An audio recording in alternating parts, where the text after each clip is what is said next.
Good morning everybody and welcome to the Performance Review and Scrutiny Committee. We'll start with item 1, apologies for absence. We've had apologies from Councillor Ali, Councillor Eddy and Councillor Monk. And we appear to be missing Councillor Windows at the moment, but he might join us. Yeah. Okay. Item 2 is emergency evacuation procedures.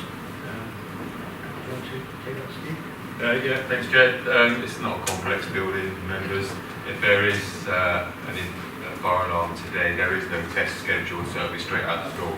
And follow Brenda, I'd imagine, would be the quickest. Thank you. Item 3 is declarations of interest. Does anybody need to make any declarations? No? Okay. Item 4, public access. We haven't received any.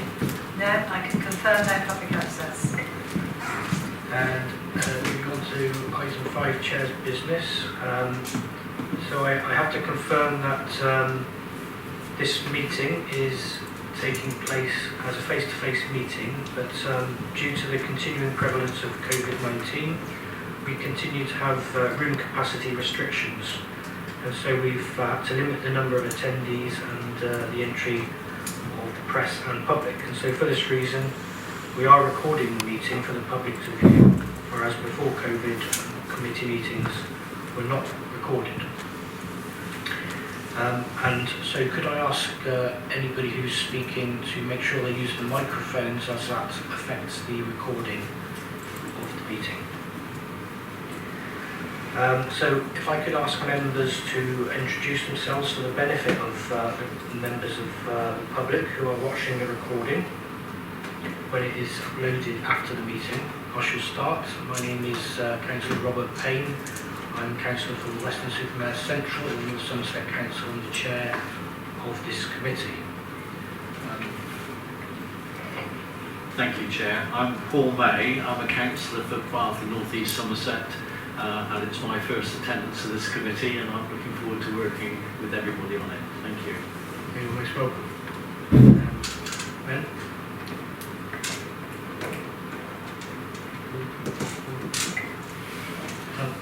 Councillor Ben Nutlin, South Gloucestershire Council, Yate North Ward. Councillor Don Davis, North Somerset Council, Peel Ward.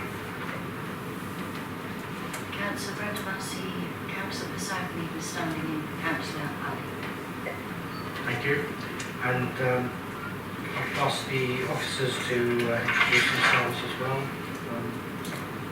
Good morning all, I'm Amanda Brown, I'm the Fire Authority Clerk. My name's Sam Wilcock and I've taken your place today. Good morning, councillors. I'm Emma Bowen, Democratic Services Assistant. Good morning, I'm Helen Excel, PA to the Assistant Chief. Thank you. Simon Flood, I'm the Performance Manager for Avon Fire Rescue Service. And Steve Emery, one of the Assistant Chiefs for the service. Thank you, and I'll get other people who are presenting reports to introduce themselves when their item comes up. Thank you. Right, so when we have votes, we shall take voting by show of hands, and I'll take votes for, votes against, and then abstentions. So if we move on to the minutes of the last meeting, the 8th of October, has anybody got any issues they need to raise? Any problems with the accuracy of the minutes? No, I move that we accept them as a true representation of the meeting then. Can I get a seconder for that? Yeah. Brenda, Councillor Massey. Okay. In favour of that? Thank you. Any against? I'll sign the minutes. Item 7 is the performance report. Simon Flood to present. Thank you. Good morning again, councillors and colleagues. My name is Simon Flood. I'm the Performance Manager for Avon Fire Rescue Service. So I'm going to be taking you through the performance so far, 8 months into the current financial year. So the paper and the appendices before you cover the period April to November. As usual, we have two appendices. The first one is the scorecard, which is the complete list of corporate indicators that Avon Fire and Rescue Service keep and our progress against them, just using the very simple red, amber, green RAG status. So if it's showing green, basically means it's meeting the target we set. Amber means it is near to the target, and red means it's on target. And what we try and do in the report is highlight the areas where we're off target, explain a little bit about them, and explain the mitigation we're trying to do to get us back on target. And the second one, the Appendix 2, is the same information, but just done in the target trackers that we display on stations, and perhaps to explain the information in a more graphic format. And we produce these at the service level, which is what we have attached as the appendix, but also at station level. And the station ones are the ones that Emma sends out to the member champions for their own stations. So hopefully they'll be used too. So looking at the actual report, on page 2, the first one I wanted to look at was 5.2, and just to confirm that all of our fire performance indicators are on target. So one of our key things of looking at trying to reduce risk in our community is looking at the volume of incidents that we attend. So fewer incidents indicates less risk in our community. And I'm pleased to report that all 4 of the fire indicators that we measure in this format are on target. So it kind of indicates that risk is under control, which is a good thing. 5.3 talks about our attendance of false alarms. We're meeting our target for core challenging malicious false alarms, but we are just off target for our attendance at commercial premises. This is the second year under our new attendance policy for commercial alarms, and trying to set a target this year is a little bit problematic, mainly because last year was severely impacted by the pandemic about the number of people in business premises and the number of alarms that we were going to. So what we decided for this year was to set a target and trying to match last year plus 5%. At the moment we're slightly off target, but if I can refer you to Appendix 2, the graphic, and look at the bottom graph in the middle there, which is basically a bar graph showing the attendance of these alarms. And you can see the reason we're off target is because the spike that we had in October, it was mainly due to attendances at hospitals and student halls of residence. But the pleasing thing is that the figures have come back down under control in November, and also I have cited the figures in December which have been produced post the papers for this meeting, and the December figures are similarly good. So we're getting back towards target. So as I kind of highlighted in the report, we think that October was a blip rather than a trend, and we're confident that by the end of the year we're going to be back on target for the next thing I wanted to make reference to is paragraph 5.6, our community fire safety activity. The main thing with regard to that is our completion of home fire safety visits, which is where we attend people in their homes, people most at risk, to talk about fire prevention and also fit smoke alarms to help protect them against fire. We are not achieving the numbers that we hope to achieve within our service plan, but our community risk manager has just put some text in there to explain why not. And as you may expect, largely it's due to disruptions due to the pandemic with our ability to go into people's homes, but also a lot of the referrals come from agencies who refer vulnerable people to us. So rather than trying to duplicate the work of other agencies, we have partnerships and collaboration with them where they signpost to us people they think are most at risk, and then we conduct visits to those. So the pandemic's equally affected those other agencies, so the volumes of referrals we've been receiving has reduced as well.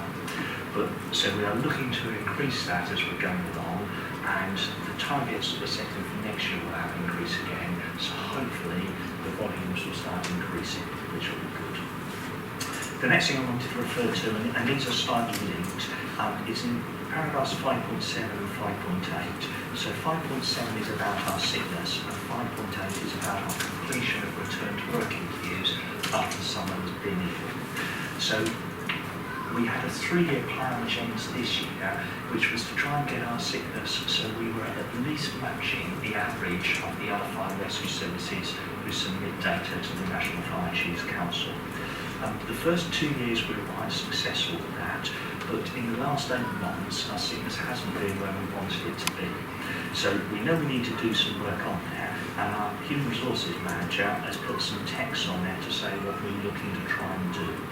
And that will also impact upon the completion of return to regular use. So we are looking to improve and digitalise some of our managerial processes to make it that it will be more streamlined, with helping managers to fulfil their responsibilities, to obtain medical certificates and undertake interviews with people coming back from sickness.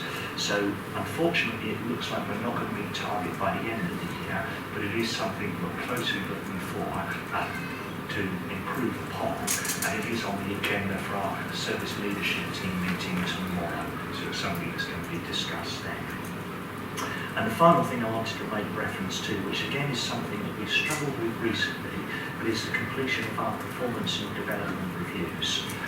We have a target to say that 95% of those should be done within 12 months of the last interview. So basically anyone, once they've had their appraisal, personal development review, is due the next one within 12 months. We have struggled to make that happen, and we haven't been achieving the 99% target, but in the paper it refers to back up to 92%. And I'm pleased to report that we reported this again internally at the start of January, and we were now achieving the 95%. So good news, we pull the socks up with regard to that and making sure these are happening. And what we will need to do is just to make sure that we don't let that slip again, and we keep making sure that the appraisals happen as they should do. One of the things that is causing us a problem is the system is a legacy system that was written by our previous IT provider. So as we're upgrading our operating systems, we're struggling to make it work. So it isn't quite as digitalised, streamlined as we want at the moment, but we're working to improve upon that. But it is hopefully a good news story, so we've got that back on target, and we need to make sure that we keep it on target. And the last thing I just wanted to make reference to is we're busy setting performance targets for the next financial year. They're not quite complete, but we'll be bringing those for your consideration at the next meeting. So that's really what I wanted to say with regard to it. So what we're asking you to do is discuss and approve the report, and if there are any questions, we'll be happy to answer those. Okay, thanks very much, Simon. Any questions or comments from members? Yes, Bob. Chair, having said I'm not going to speak, can I just, when you're doing the forward plan and setting targets, is that going to be related back to the inspection that took place so that we make sure that we actually do square the circle? We're talking later on around the plan, but we need to make sure that we're picking up the issues within the inspection. Yes, that's very much the case. So anything that a lot of the inspection is quite, in some ways, internally focused about our processes and things. So it's making sure we're doing the things that will hopefully keep our, if you like, our outputs as in the number of fires in the under control. So improving the quality and things and the volume of inspections that we're doing that will hopefully lead to a decrease in the number of fires. But anything where there is a direct correlation between what the inspection says and our performance indicators, yes, we take that into account. So one of the things the inspection said was make reference to the lower numbers of home fire safety visits that we've been doing. So yes, that's why we're setting up a higher target for next year that we're going to need to achieve. Any other comments, questions? No? Okay, well, in that case, we need to approve the report. So I'll propose that we... Yeah. Oh, I was waiting. Okay. Councillor, are you happy to second? Thank you. That's fine. All those in favour? Yes, unanimous. Thank you, Simon. Thank you very much. So we move on then to item 8, the transformation programme.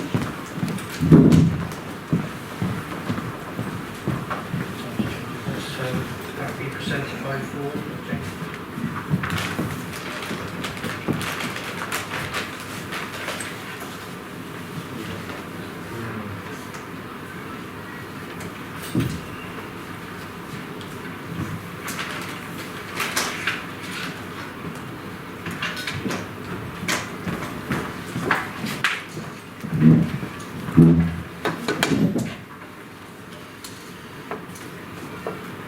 Chair, members. Those of you who I've met before, I'm Paul Jenkins. I'm Area Manager within the Service Transformation Team within Avon currently. In summary, this is the fourth update to this particular committee since the Fire Authority decision to approve the funding for the transformation programme on the 10th of February 2021. And the recommendations are that this committee is asked to note the report, scrutinise its contents and make any recommendations or suggestions as the committee sees fit. As a background, obviously members know that they approved the funding back in February 2021, and the Programme Management Office, which has been in place throughout the duration of the programme, ensures that programmes carried out with due diligence, good governance and in line with the service values. The financial implications are such that there was an agreed budget of £2.473 million funded through reserves of £1.964 million and through the approved capital strategy totaling £509,000 over a 3-year period, which was initially proposed to end on 31st of March 2023.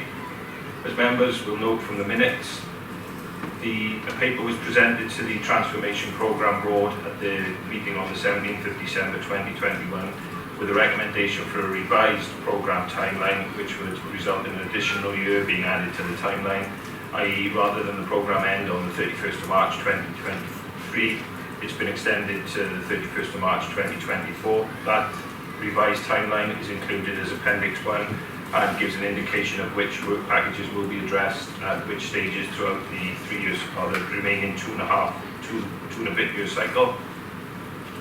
The financial implications of this extension have been discussed at length with the Head of Finance and the Transformation Programme Finance Business Partner, and as such it's been identified that the additional year will result in cost neutral spends to the organisation, as in essence the programme has been moved sideways by a year to take account of the issues we've had with and the underspends we've attracted due to the COVID-19 pandemic, so in our work down, and also issues that members will be aware of that we've had with recruiting staff into roles, so there won't be any additional issues financially for the service, and everything will be completed as per the original plan. If we look at the actual progress update itself, we currently have 60 work packages identified in total, and it's pleasing to see that so far a quarter of the work packages identified have been started, and these will increase dramatically with the appointment of a digitisation project manager. As members will be aware, we've had some difficulties over the last 8 to 12 months in recruiting a digital project manager for the programme. However, when that person has started on the 3rd of this month, and they will now implement the work packages with regard to implementing new innovative digital solutions, which is one of the pillars of the transformation programme. And obviously this will result in additional work packages, and these will be reflected in future updates.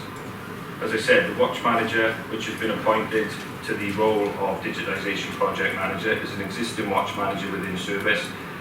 We decided to take a different tact in appointing, as opposed to we'd advertised externally for a corporate staff member, but as I stated, we were unable to bring anyone in externally for a number of reasons. It's worked in our favour to a degree, as the person we have appointed, one of the existing watch managers within service, has a strong digital skill set and has an in-depth knowledge of the service, which, as I'm sure you can appreciate, if we'd have brought someone in from outside, that would have taken them quite some considerable time to have gotten up to speed with the ways of working within Avon and the different ways we work. And obviously the watch manager in question is aware of the legacy issues digitally within service, and obviously has a handle on that going forward. So that's pleasing to see that we finally got someone into that post, and now we can start making those strides from a digital perspective. Appendix 2 of the papers, as you can see, is a mind map, an initial mind map created around digital transformation, which, if you actually look at the mind map and the various elements to it, you can see just how much of a job there is from a digital transformation perspective, but that will be set out in relevant work packages and added to the programme timeline to ensure that we do meet our aims and objectives of the transformation in line with the service values to ensure that our digital transformation takes place and we make the best use of any digital elements that are out there that we can bring into the service utilising that budget that was previously agreed by the authority. To complement that, we've also brought in an existing watch manager on a 16 hours a week secondary contract. They've been appointed as the fire watch upgrades coordinator. Members will be aware that quite some time ago, I think it was March 2020, just before the country went into the first lockdown, we had a full audit and review of our service use of the Fire Watch programme, which is an employee resource management programme. It's used extensively across the service, and there were a number of things identified that upgrades that could be brought into the service. Funding was agreed and set aside for that. However, due to the issues with the IT infrastructure, which are obviously being addressed as part of the IT infrastructure upgrade, that has been delayed.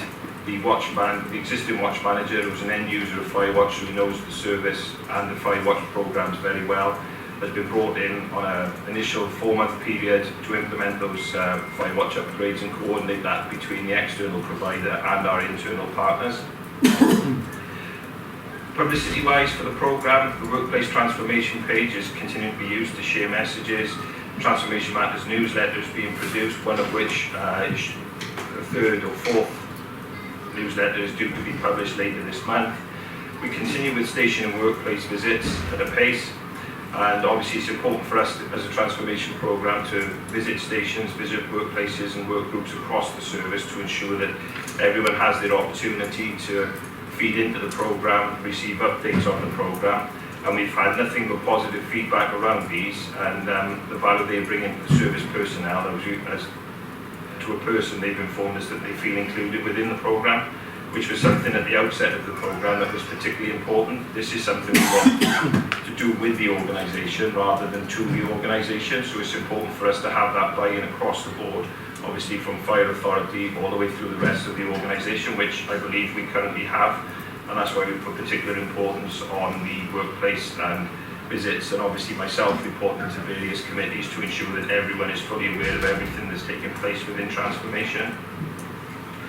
We're being audited this week, which is a good thing for us, as obviously we've been in existence for almost 2 years now, so we've got the internal auditors are with us this week. We had a number of positive meetings with them so far, and we'll have an interim report by the middle of next week with regards to how the audit has panned out for ourselves, but early indications are that we're doing everything in line with how we should be doing it and utilising best practice for things like project management and how all of the various strands of the programme are being managed, so that's pleasing to see. And at the Transformation Programme Board meeting back on the 17th of December 2021, a number of changes to the programme brief, which had previously been agreed by the Fire Authority, were agreed by the Programme Board. Those changes notably being the flexible working policy is removed from the programme brief. Work package 44 is renamed flexible working hours policy brackets flexi time, and work package 45 is renamed agile working framework and process. The rationale for bringing these changes in is that the National Fire Chiefs Council People Policy Panel have created their own agile working framework, and obviously it's important that all fire services work towards the NFCC frameworks. And as such, that's a clear and purposeful framework, which means that we can separate the flexible working policy and allow us to do something that then, as the service progresses and we recruit new personnel and new personnel are appointed, with this inclusion of an agile working framework, we won't have to amend every contract to include new ways of working and highlight different ways of working for different staff groups, which is only a small thing, but it will make a difference to HR, and obviously the workload on HR currently, that those contracts won't need to be completely separate for each individual. We'll all be working towards the same agile working framework and ensuring that we deliver our services in line with that.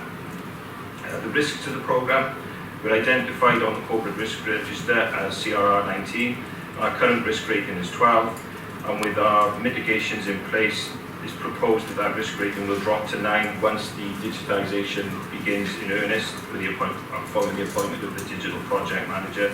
So as the programme progresses, that risk will lower to 9, and then hopefully as we move forward we'll be able to bring that risk even lower, so there's even less risk to the organisation. We'll identify this key objective 7 in the service plan 2021 to 24, which is pleasing to see, as obviously previously there were only 6 key objectives, but the transformation programme has been added to key objective 7, which shows the importance of the programme.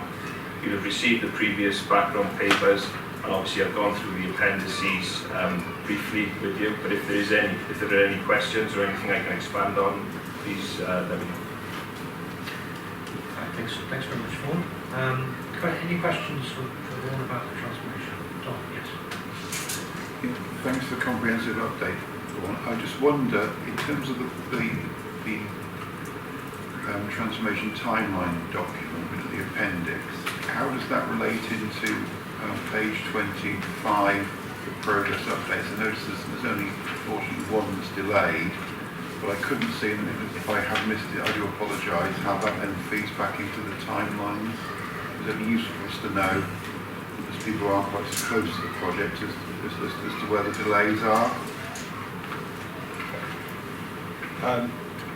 There's only the one that's delayed and on hold was with regard to the operational aid. The one that's delayed or on hold is with regard to the operational A6. As you can see, in Q1 of 21-22, the work package corporate A6 has been completed. However, with the operational A6, which is a form, for those that are not aware, that's a form that's filled in at the start of every shift, identifying the hours that personnel are working, which was proven that we didn't actually need that form. We were duplicating information, and it was taking quite a considerable amount of time for certain departments to fill that in. From an operational perspective, that then had issues and ramifications for people who were on detached duties, moving from station to station and overtime. So that particular work package is on hold. There's a piece of work taking place to supplement that, to identify how those issues can be removed, and hopefully, well, I say hopefully, what will happen is with the implementation and the upgrades to Firewatch, we'll be able to remove that issue, and then obviously that work package will be completed and the operational A6 can then be completed also.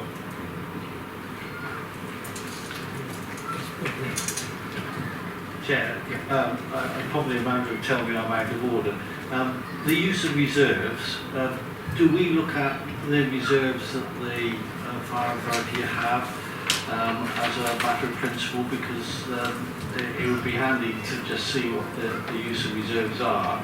And if you're taking on people to do the transformation programme, are you actually making a revenue cost that's going to be beyond the funding, the capital funding of using the money from reserves? The personnel that have been recruited into the various roles in the transformation have been brought in on set contracts that will finish when the transformation programme finishes. Right. So there won't be any additional, there will be additional costs ongoing for things such as Firewatch and the new business management information system, but having worked with SLT and clearly finance manager, we've identified a 2-year window where the transformation programme costs and budget will meet the additional cost, and then it gives a 2-year window for the treasurer and the head of finance to factor that into future financial planning. But it will be an ongoing cost, but there won't be any additional staff costs ongoing as the staff contracts end when the programme ends. So will we be losing those staff when that comes to an end? Well, hopefully not, because everything within the fire service is quite fluid, isn't it? But hopefully there will be other roles within service that they could have picked up within that time frame. Thank you. And the second question, Chair, if I could, probably to Amanda, is the question of the risk rating. Does that come to this committee? The overall risk process? So in relation to those two things, the reserve strategy, there is a separate paper which is always sent to the fire authority about that. Claire's nodding at me from finance, so that's good. So Danielle, our treasurer, prepares a separate report for the fire authority about use of reserves. So that goes straight. That goes straight to the fire authority. In relation to the corporate risk register, that's Jane Williams Locke who updates, and that goes to Agile committee, the corporate risk register. I think that's right. If I've got that wrong, I'll correct it by email, but I'm sure that's the position. So they are covered outside of this meeting. Thank you. Any other questions for the board? Right, so just for information. It was to note the report, scrutinise the contents, make any recommendations. So it's just to note the report. So you're happy to note that report? Yes. Yeah, thank you. Thanks. Thanks very much, Ruth. Thank you. Right, next item is number 9, which is the HMIC FRS inspection action plan. And Davis, I think, will be presenting this one.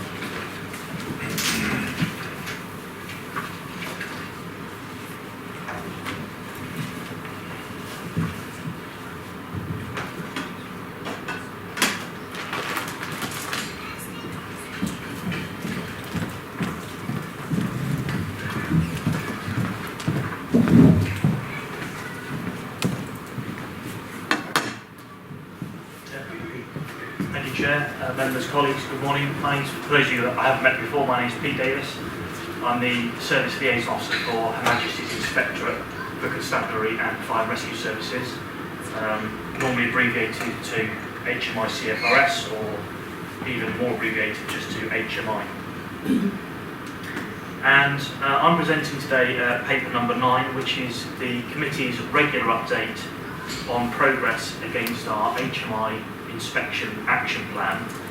And the report really has two main functions today. One is to present the latest update against our round 1 inspection action plan, which resulted from our inspection in 2018, and also to formally table to members the results of our latest all-service inspection, which you'll recall were published on the 15th of December, which was the same day as the full fire authority at the end of the last calendar year. So it was published on the same day that you met. So this takes the opportunity to formally table that report to this committee in line with its delegated authority from the full fire authority to scrutinise all things HMI.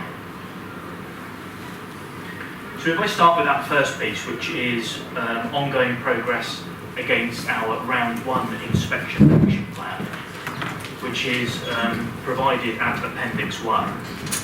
And in line with members' wishes expressed at your last meeting, we've pared that down now to provide progress against only the remaining outstanding actions, of which at the time of preparing the report there were 7. But I'm pleased to report to the committee that in line with the anticipation, which is, or the expectation provided in paragraph 5.4, we have now only got 6 outstanding actions. That last action related to the introduction of the single watch manager model, which completed all actions under the efficiency pillar. So whilst the pie chart on page 29 of your pack indicates that the round 1 inspection action plan is 93% complete, in fact now with that slight update it's now 94% complete, with 6 actions now outstanding in the people pillar, and work continues on those just to finish off that final piece of our round 1 inspection action plan. The trend analysis, which is provided in table 1 on page 29, also provides progress gauged since the last meeting of this committee. And as I said, all of the remaining outstanding actions, of which there are now 6, are all under the people pillar, and some of which will relate to new actions which are part of our round 2 inspection, which falls out of our latest HMI report. So if I just move on to the second purpose of the paper, which was to formally table the round 2 inspection report produced by HMI on the 15th of December last year to the committee for your information. That is provided at Appendix 2, along with the covering letter and the HMI press release at 3 and 4. And the comparison between the results of our 2018-19 round 1 report and the latest 2021-22 report is provided in table 2 on page 30 of your pack. And overall, the results of our second all-service inspection shows an overwhelmingly encouraging direction of travel in terms of graded judgments when compared to our initial report back in 2018. Now, it's clearly not the bar against which we judge ourselves in terms of the absence of any causes of concern or recommendations in our second report, but the fact that we've done so much work to turn round the results of our first inspection report is all credit to staff and an extremely encouraging direction of travel as reported by HMI. And indeed, Wendy Williams, who's the lead HMI for the Western region in which Avon Fire and Rescue Service sits, reported that she was delighted to be able to discharge the 3 causes of concern which were raised in our round 1 report, and as a result of that, we don't now have any outstanding causes of concern or formal recommendations from the inspectorate. That said, we do have some new areas for improvement within our round 2 report, and we are currently developing an action plan in order to address those findings from the inspectorate. The governance arrangements which we wrapped around our round 1 report they attracted favourable comment from the inspectorate, and they were impressed with the way that those arrangements enabled us to maintain a corporate focus on driving forward improvement as a result of the HMI's findings, and so therefore we are proposing to maintain those arrangements into round 2. And therefore, once we have fully developed the round 2 inspection action plan to address those 22 areas for improvement in our round 2 report, we propose that that action plan will be brought back to the PRSC at its April meeting for approval, and thereafter for ongoing scrutiny of progress at each of its subsequent meetings, as we have done for the round 1 action plan. And any outstanding or remaining outstanding actions from round 1 will be carried forward into the round 2 inspection action plan, such that they are not lost, but we are only ever dealing with one consolidated action plan in respect of the HMI's findings. So I think, Chair, I'll pause there and happy to answer any questions. Okay, thanks very much, Pete. I was just wondering on paragraph 5.4, where it says December 22, is that supposed to be December 21? Well spotted. I'd like to say it's a deliberate mistake, but not so, thank you. When the outstanding actions from round 1 will be brought forward into the round 2 action plan, will they be as they are in the current action plan? So there won't be any changes to timescales or anything like that? They'll be reported as they currently are, so they'll be brought forward into the round 2 inspection action plan with their current status, and we will continue to update those with progress as we've currently done. Right, okay.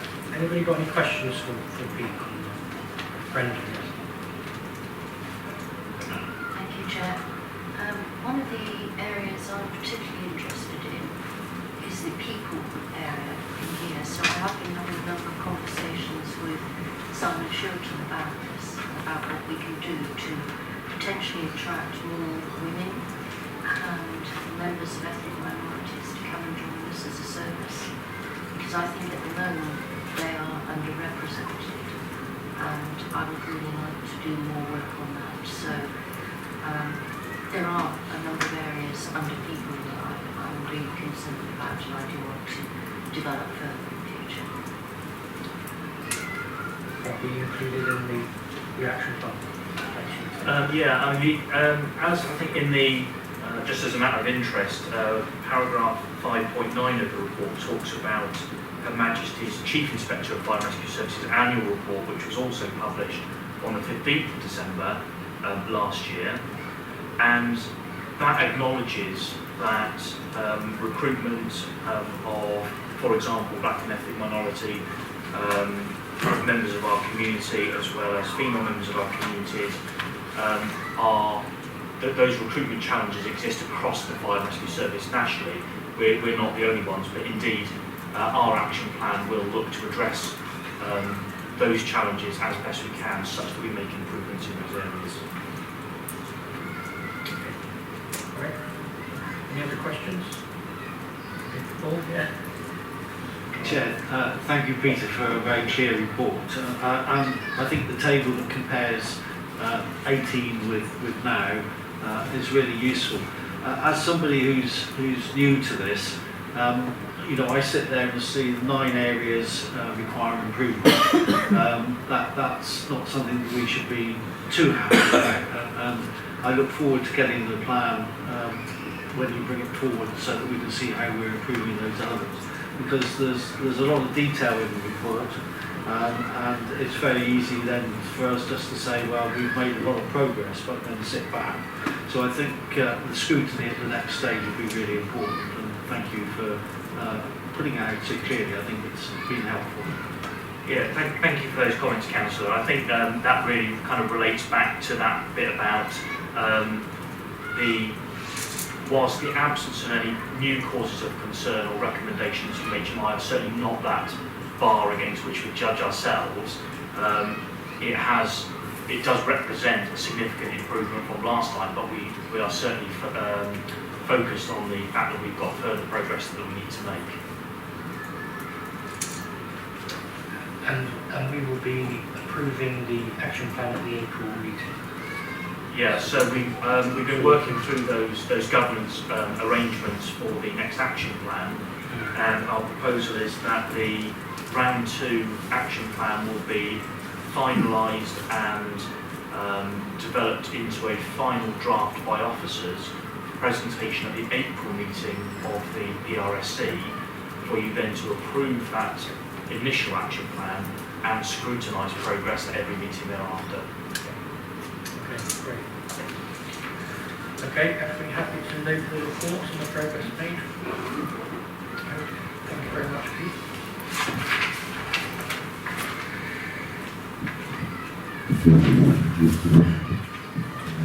We'll move on then to item 10, which is the capital programme update. I believe Claire Bentley will be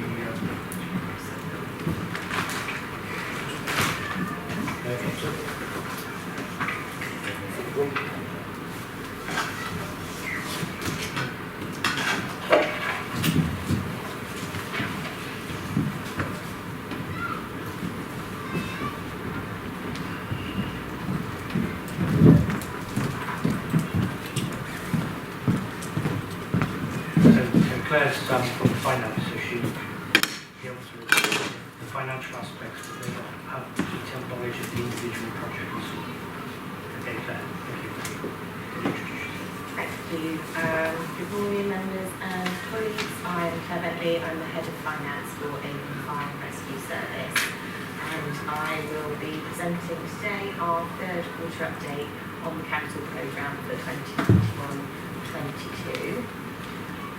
Which I'm asking you to note in terms of the latest expenditure position, and also review any key issues to provide the required assurance on the approved capital programme. So just in summary of the paper, as at the end of November, we are projecting a forecast expenditure of £5,253,000 against our original £8,708,000 capital budget, which gives us an underspend of £3.455 million. This underspend is largely as a result of a complete underspend on appliances which have been ordered but are delayed in terms of the bills largely as a result of COVID-19 and Brexit, which are affecting our supply chain. Just as rather than committing these vehicles take anywhere between 18 months to 3 years to actually complete, which is why sometimes it's quite difficult to predict when the expenditure will go through. And also to update on that, we have done deep dives with the Service Leadership Board in November and January on both fleet and premises to look at the spend for this year and also how that will affect our capital programme going forward. So we will be taking that into account when we submit the capital programme to the April Fire Authority meeting for the next 3 years. Just to highlight a couple of other points within the report. So previously, when we reported expenditure on capital, we've included hard commitments, but as a result of some of the delays that we've had in the year and also changes to our capital reporting process, this is no longer being reported. We are just including actual expenditure, which is why you may note that some of the expenditure has reduced from the last report that was issued. In terms of updates on other areas, so premises, we're looking to spend in full, apart from slight underspends on the Bath and Western projects. These are both still in the design phase, and the orders that we've put on the system are actually for the first 2 years of the project. So there's just a slight change in terms of when that expenditure will fall, but overall we're looking at £1,000 underspend on our premises budget. In terms of the other areas, the IT spend will go through this year, but it's been slightly delayed because of the delay to the rollout of the updated IT. And the transformation capital, which has been allocated by the Fire Authority, again as a result of the delays in terms of the IT parts of the project, will be carried over into next year. So, thank you. Okay, thanks very much. Any questions from members? Thank you, Claire, and I think you are the messenger rather than the person who can deal with this. And I still sound like a stuck record on this, and I do appreciate the fact that there are supply chain delays, but this seems to be an ongoing trend of a capital programme that then falls back every time. Now, you've explained very eloquently the issue.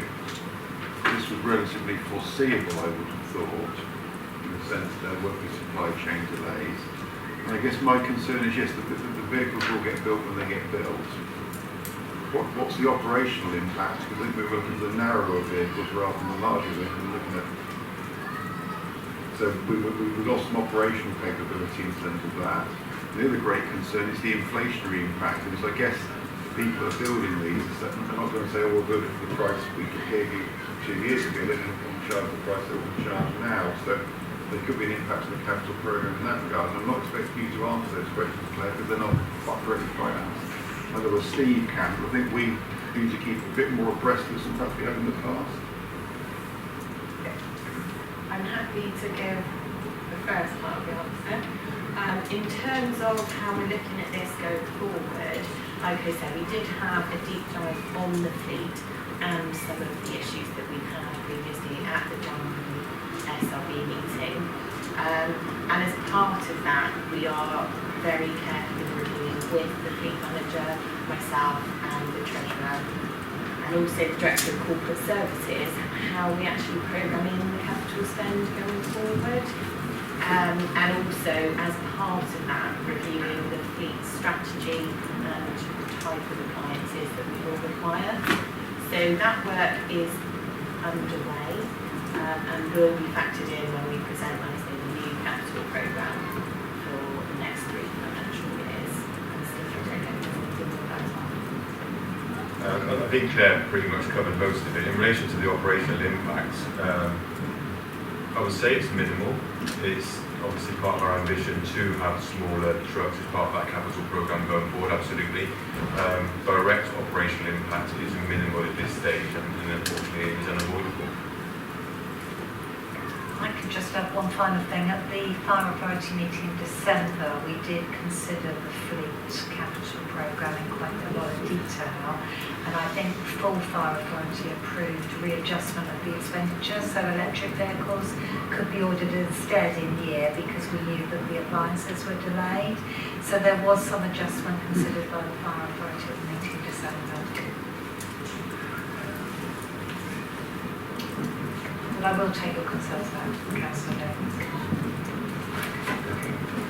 Yes, Paul. Chair, once again, I'm sorry, I apologise if I should know this, but there must be a strategy, because it just strikes me that the capital programme appears to be, well, we'd like to do this, this, this and this, as opposed to any strategy behind it. I assume there must be a strategy and an analysis of schemes that go to the fire brigade meeting. But do we actually scrutinise that strategy here?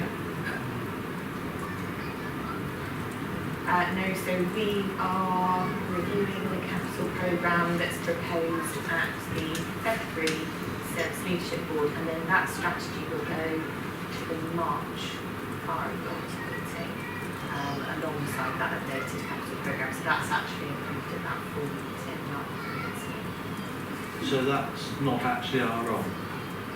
not to approve the capital programme, but it's monitored at this meeting. Right. Okay, thank you. If you have any particular finance questions about which reports go to which, I can get the Treasurer to help you as well, because she obviously oversees all the reports you're asking about, so I can get her to help you understand why it is that some go to committee and others go directly to our authority. I do appreciate, because I'm new, I'm No, that's fine. questions. No, they're good questions to ask. Thank you. Thank you, Chair. Okay. Any other questions for Claire? Right, so are we happy to note the reports? Thank you. Thank you very much, Claire. Thank you. Right, let's move on to item 11 then. The Grenfell Tower inquiry progress. Ben Thompson, I believe,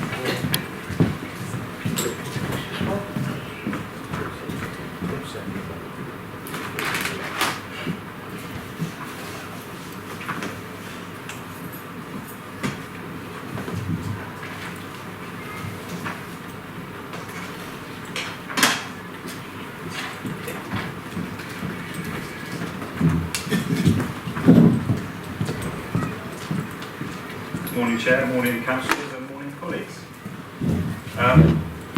So, just introduce yourself. yes, of course, Station Manager Ben Thompson, and I work within the Risk Management Department and then within the projects team within that. So it's my remit to progress the Grenfell Tower inquiry recommendations, and today I'd like to ask the committee to note the report, discuss its contents and make any recommendations as it sees fit.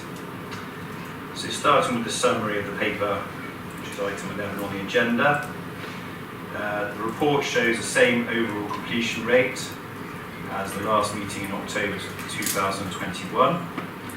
So of the 29 internal actions, 14 remain complete and 15 remain in progress. A recent review of the target completion dates has been made with the action owners, and a summary of this can be shown in Fig 1 and Table 1. Regrettably, a number of the internal actions have had their target completion dates extended despite progress being made in many areas. Before we go on to look at that in slightly more detail, I think it's just worth noting that phase 2 of the inquiry is still ongoing at the time of writing. So obviously this paper refers purely to phase 1, but we will consider any phase 2 recommendations in due course.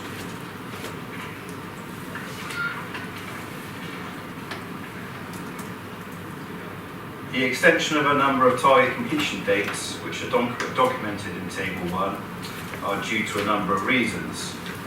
These include reliance on the progress of other significant projects, such as the provision of operational risk information, also known as PORIS, the requirement for national projects to deliver, such as the National Operational Guidance Fire Survival Guidance document, and competing demands on internal departments to progress Grenfell internal actions. One example of this being the operational information note, which is essentially a policy or procedure for evacuation for our frontline staff. However, the work undertaken to reach this point puts the service in a confident position to move forward in line with our strategic priorities and making our service stronger and our community safer.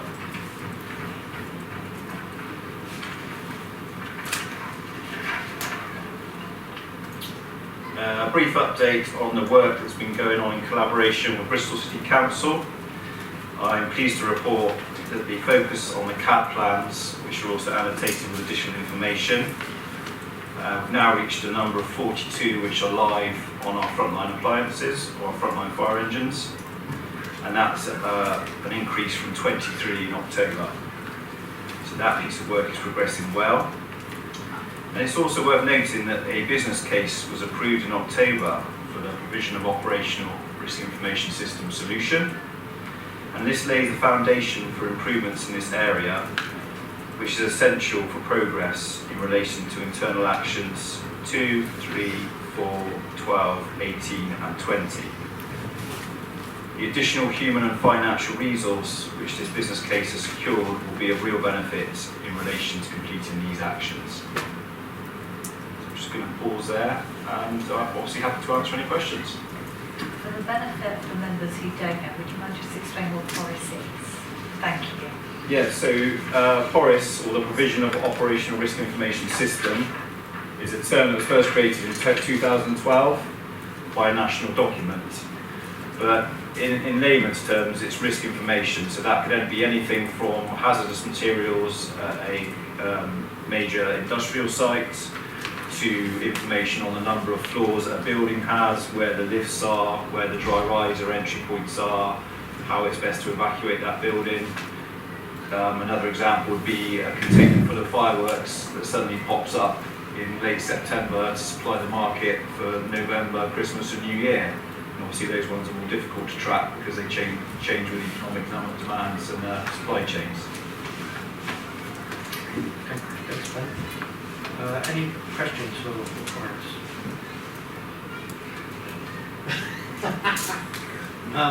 Ben, thank you.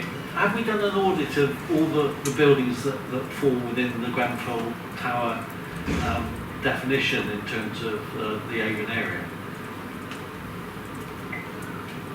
The short answer is yes, we have, but I also should point out that that sits with Business Fire Safety Department. So whilst we work closely with them, my focus around Grenfell is the improvements more on a kind of operational basis, but the Business Fire Safety team took ownership of that audit piece, and yes, they have all been audited and inspected. Yeah, just to add to Ben's comments, Councillor, so we were set a target deadline by the end of last year, December 31st, to undertake a review of all the boxes identified within the Avon area. Those that fell under the criteria, I think it's approximately 187. So we achieved that target with a very small team, but that's just the start at the 10. Moving forward, we're going to have the additional challenges now of dealing with ongoing properties. Certainly, as the government has said, that it's now going to come down to a different criteria of 11 metres up to 18 metres, not just those over 18 metres. But we're ahead of that, if you like, or we're alive to that, and we're making plans accordingly. Thank you.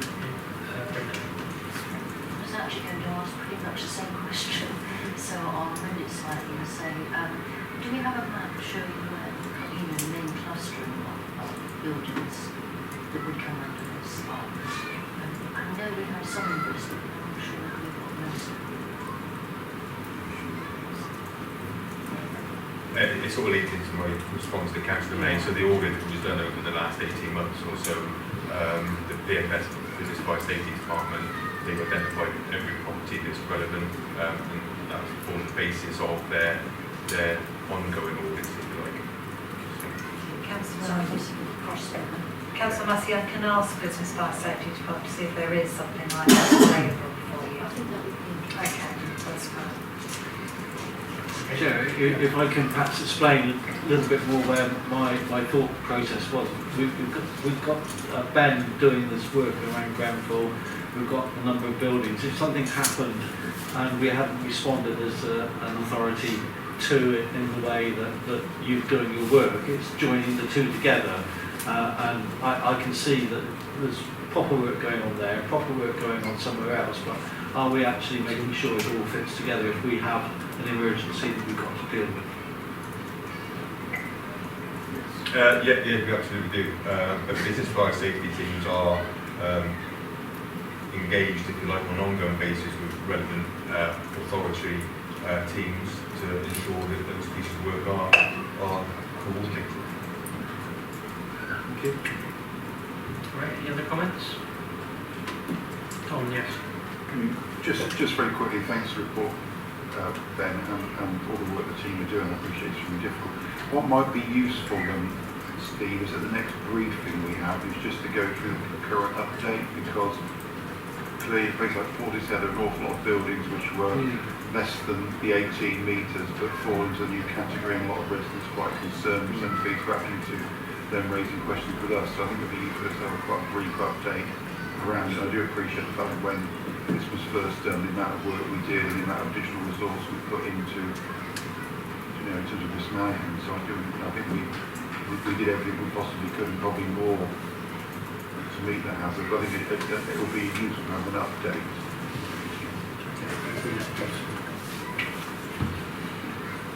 Okay, anything else?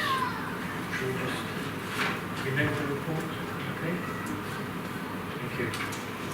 Thanks, Ben. Thanks very much.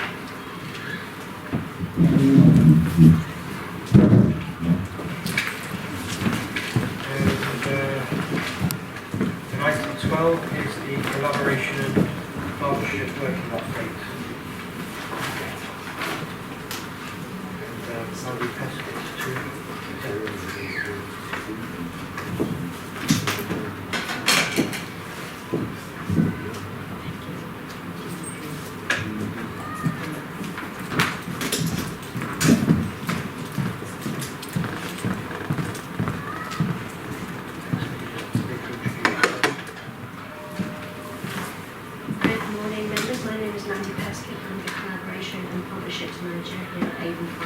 Service.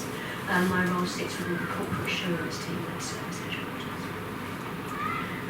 I'm here today, thank you for the invite to provide you an update on collaborative working across the service. Since the launch of our collaboration strategy, our reviewed collaboration strategy, which covers the period 2021 to 26, and to ask members to note the report and consider recommendations. Those recommendations being, in brief, to consider that this report gives you sufficient update that we continue to collaborate with other organisations in support of our strategic priorities of making our community safer and our service stronger, and also to consider if any member wishes to act as the collaboration championship and be a key contact for collaboration matters. So this report, item number 12, updates members on 5 areas. That is our internal audit 2021, the outcomes of that, changes to the collaboration function in the service, an update on the collaboration framework, an update from our risk reductions, children and young persons and vulnerable adults departments, and an update on our COVID-19 pandemic support. So if I could start, I'll give you a brief overview of all of those 5 items. So if I could start with the internal audit follow-up report outcome. A copy of the report is within the papers that you've received.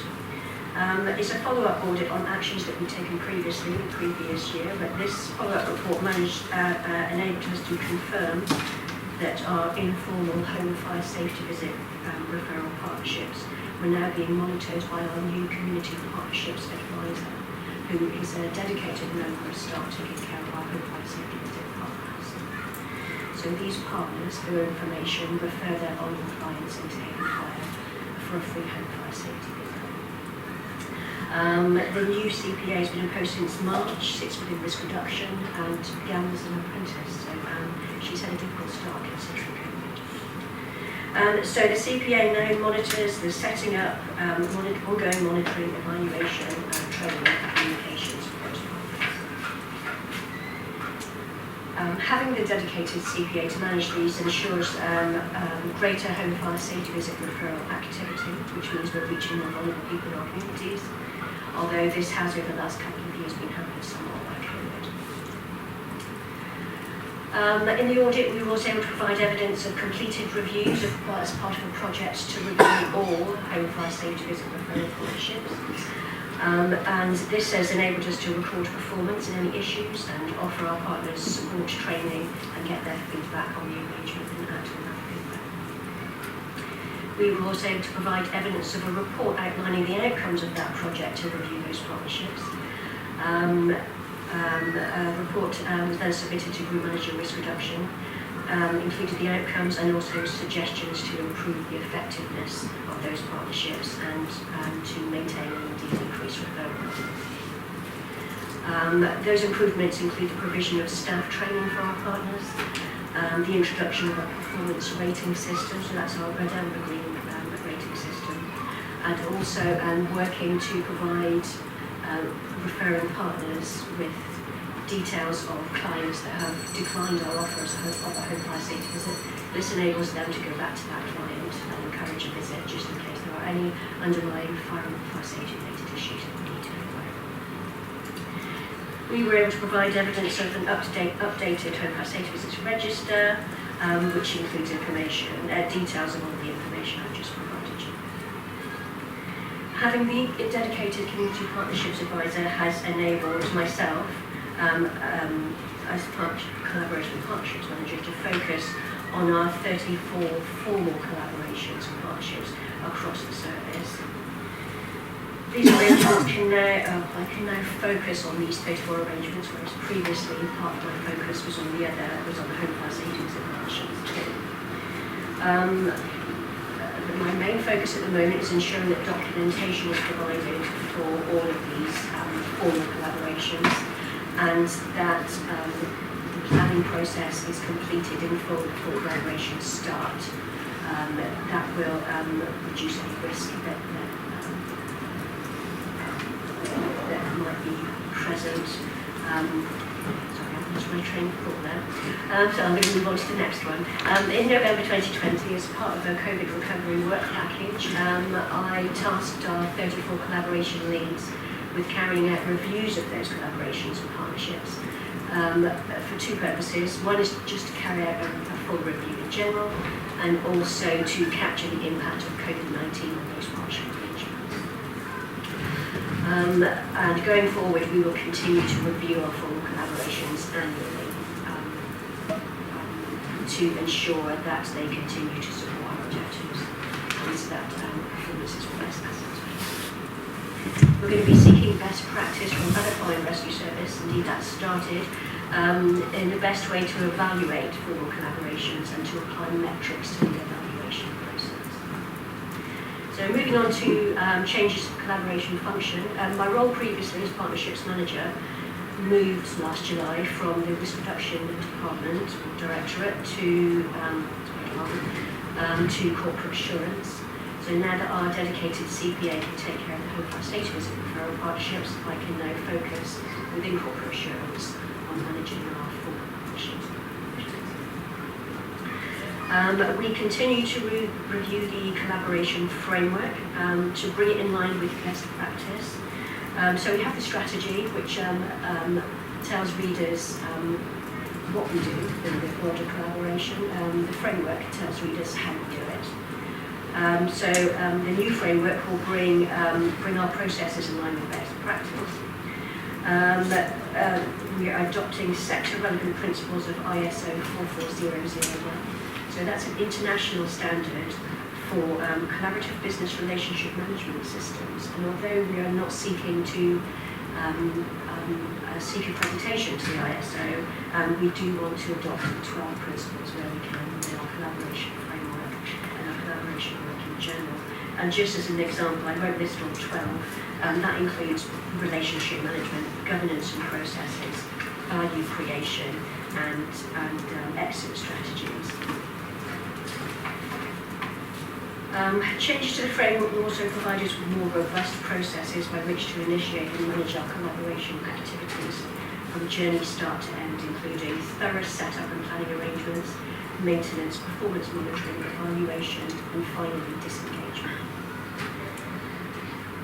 The framework also ensures that there is clear alignment with collaboration activities and service priorities and objectives, and also allows to better manage risk and ensuring that any negative impact identified is addressed prior to the commencement of any collaboration. On that same point, I'd like to mention that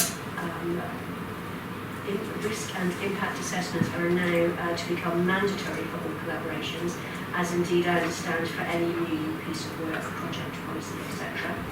And these risk and impact assessments will include data protection, environmental equalities, safeguarding health, safety and welfare, safeguarding and health, safety and welfare. And there is the transformation team have done a marvellous job in creating a combined impact assessment that collaboration leads will be asked to complete and submit prior to any collaboration beginning. We're also looking at relationship risks, so can we better manage the relationships in our collaborations, and we're also introducing mandatory requirement for our partners to hold a slavery statement. So moving on to the risk reduction and children, young persons and VA updates, we have a couple of new collaborations I'd like to bring to your attention. Our children, young persons department is now working with the Prince's Trust, delivering a pilot of their Get Started with Health and Fitness program, which is aimed at young people aged 16 to 25, not in training, education or employment. And also a new collaboration, South Gloucestershire and Stroud College 999 Academy, promoting safer communities by delivering educational support to young people, and the aim there is to reduce the number of road, fire, water and student safety incidents occurring within that age group. In our vulnerable adults team, going back to our home class age visit referring partners, we have 167 of those partners that take some managing, and we have noticed a noticeable dip in referrals throughout the pandemic. However, the VA team are working to change the way that they engage with those partners to ensure that communication is maintained, and that extra communication has been well received. Indeed, they've moved from annual to quarterly keep in touch meetings, which is proving very useful for all parties. The VA department has introduced practitioner training, so that is free training for our referring partners to introduce them or remind them of what our home class age visits are all about, and also to teach them how to identify fire risk in the home of their clients and how to make a home class age visit referral. These have been proved to be very, very popular. And we're looking to extend that to delivering it every month and also delivering it to any agency, not just the agencies that are currently engaged. We have seen a slight increase in home class age visit referrals, and November's home class age visit referrals were the highest since April 2020, and being 53% of the total number of referrals received, the remaining percentage being self-referrals from members of the public. Moving on to COVID-19 pandemic support, we continue to support Operation Braidwood, and the challenges faced by SWAST. Our Category 1 response plans to respond to cardiac arrest calls. Discussions are ongoing in that regard. Continue to support mass vaccination centres with marshalling, coordinating attendees and administering vaccinations. The service currently has 9 trained vaccinators who have provided over 570 hours. Their time from June 21 to December 21, with an average shift of 6 to 8 hours and a vaccination rate of 8 to 15 vaccinations per hour. So that concludes my overview of the submitted paper. I'd like to ask if you have any questions. Thank you very much. Any questions? Well, somebody's got to keep talking, haven't they? I think this is a stunning paper, thank you.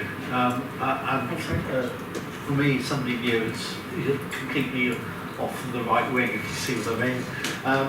Can I just ask that in terms of, I looked at the children, young people, vulnerabilities. I mean, do the collaborations include the safeguarding committees that the local authorities have?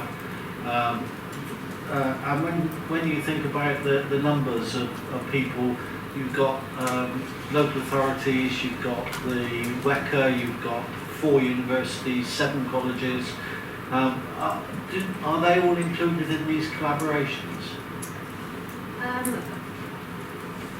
don't know, but it is definitely something that we can look into for the future. But with regards to the safeguarding of the A and CYP teams are heavily involved. Yeah, just that bit of reassurance that, as Mandy's just said, our various levels, the safeguarding leads and both children, people and vulnerable adults, they're connected within each unit authority area, and at the strategic level also represent the safeguarding boards as well. So we have that ongoing engagement, and recently at members' development session a couple of weeks ago, there was a presentation by one of the safeguarding leads and one of the safeguarding. Yeah, I suppose what I'm trying to say is there's a lot of large corporate organisations that could and should be engaging effectively with us, and I'm assuming that within the partnerships you could be picking those up to actually have a wider spread, if you like, of the messages. It's something I'll definitely discuss with the A and CYP teams, and I can bring it to the next meeting. But I think it's really, really exciting work that you're doing. Thank you. Yeah. I think it would be really nice if we were to send our thanks and appreciation to the 9 people who've been doing all the vaccinating. I know everybody's been involved in during this pandemic and to a much higher degree than we have, but they've been doing an awful lot of work, and I think it'd be really good if we showed our appreciation to them. Yeah, can we do that for them? Yes, absolutely. Great. No. I noticed in the recommendations we've got to consider having a collaboration champion. What's that about? I'd like to bring collaboration to the eyes and ears of everybody across the service, all committees, all authorities. So having a collaboration champion on this committee would enable us to share ideas, and as we just had done a minute ago, and to have that direct contact to so that I can ensure that the committee is getting what they need. We can bring things forward. All volunteers. Well done, Councillor Hay. I was going to answer your point earlier. So there was a safeguarding presentation to the members' briefing. I think it was last Friday.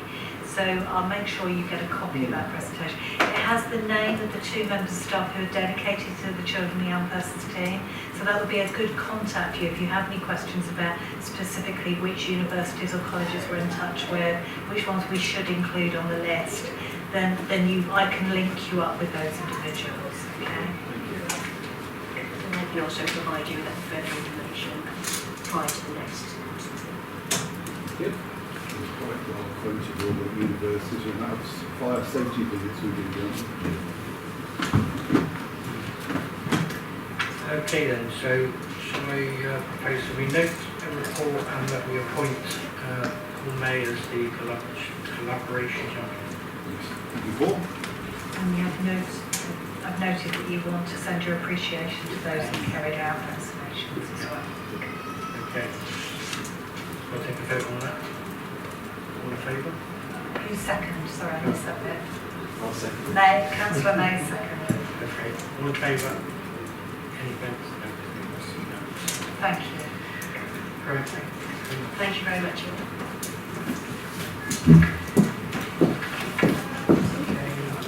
So the last thing on the agenda is the date of the next meeting, which is the 21st of April, 10:30. Sorry, I didn't mention for the script, council windows arrived at 11 o'clock-ish, I think. 12 minutes. My apologies, Chair, I didn't want to interrupt any of the previous speakers. I've been round and round and round trying to find Oak Hall, which was That's the name of this room, Council. This is the well, that would explain why the people I stopped and asked, I'd never heard of it. Well, you're on Yeah. Savage's Wood Road, so I guess that's named after the council leader, isn't it? So they should have known. Savage's Wood Road, perhaps they don't know who the leader is. And I do have to say as well, I was further, in further difficulties because my car is being repaired, which I've got used to having a sat-nav in, and the motorised shoe that they've lent me in the interviewing period doesn't have that fitted to it either. So I was driving blind, if you see what I mean. You weren't. What's this been recorded, Chris? Okay. Councillor Windows was paying full care and attention when he was driving. He had some navigational issues. Is that what you wanted to say? Yes, Yeah, yes, I think yeah, that sums it up. Thank you very much. For the record. Yes, well, I've made a note of what you said. It's a very grand approach anyway. And you've got here in the end anyway, so Yeah. on that note, I'll close. Thank you.